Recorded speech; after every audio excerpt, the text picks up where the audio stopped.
Hi weavers, ఈరోజు health tip ఏంటంటే ఒక 2 ఎల్లిపాయ రెబ్బలను తీసుకోండి.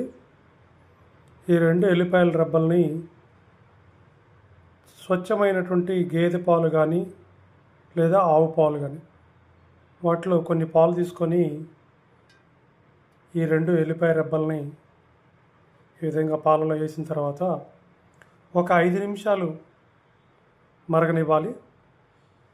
ఇలా మరిగిన తర్వాత 5 నిమిషాల తర్వాత కొంచెం గోరువెచ్చగా ఉన్నప్పుడు వీక్లీ కనీసం వారానికి ఒకసారి మనం ఈ విధంగా తీసుకున్నట్టయితే, ఈ పాలను మనం సేవించినట్లయితే మన తలపై ఎంట్రుకలు కానీ గడ్డం కానీ మగవారికి ఎలిసిన్ అనేటువంటి పదార్థం వల్ల ఎప్పుడు కూడా హెయిర్ బ్లాక్గానే ఉంటుంది, నల్లగా ఉంటుంది. అదేవిధంగా ప్రజెంటు ఇప్పుడు వింటర్ సీజన్ వచ్చింది కాబట్టి ఈ వింటర్ సీజన్లో వారానికి ఒకసారి ఇట్లా చికెన్ అయినటువంటి గేదె పాలు కానీ ఆవు పాలల్లో ఈ 2 ఎల్లిపాయ రెబ్బలను వేసి మనం ఈ విధంగా 5 నిమిషాలు మరిగిన తర్వాత తీసుకున్నట్లయితే ఈ పాలని హృదయ కండరాలు చాలా బలంగా తయారవుతాయి. హృదయానికి రక్త సరఫరా మెరుగవుతుంది. ఎటువంటి హార్ట్ స్ట్రోక్ వచ్చేటువంటి ప్రమాదం తప్పుతుంది. అదేవిధంగా మగవారికి కానీ ఆడవారికి కానీ సేవించిన ఇది చాలా ప్రయోజనకరంగా ఉంటుంది.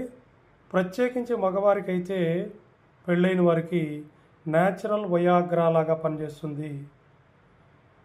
రక్త ప్రసరణ మెరుగవుతుంది కాబట్టి స్పెర్మ్ కౌంట్ కూడా, మగవారికి శుక్రకణాల యొక్క కౌంట్ కూడా పెరుగుతుంది. కాబట్టి ఈ విధంగా వీక్లీ వన్స్ కానీ మీకు వీలైనప్పుడు లేకపోతే మంత్లీ నెలకొకసారి అయినా ఈ విధంగా సేవించినట్లయితే అనేక రకాల ఆరోగ్య ప్రయోజనాలు ఉన్నాయి. కాబట్టి ఈ వీడియో మీకు నచ్చినట్లయితే లైక్ చేయండి, షేర్ చేయండి మీకు తెలిసిన వారికి, రిలేటివ్స్కి. విష్ణువర్ధన్ రియలిస్టిక్ యూట్యూబ్ ఛానల్ని సపోర్ట్ చేయండి. Thank you very much. మీకు ఇంకేమైనా డౌట్స్ ఉంటే కామెంట్ కూడా చేయండి. Thank you.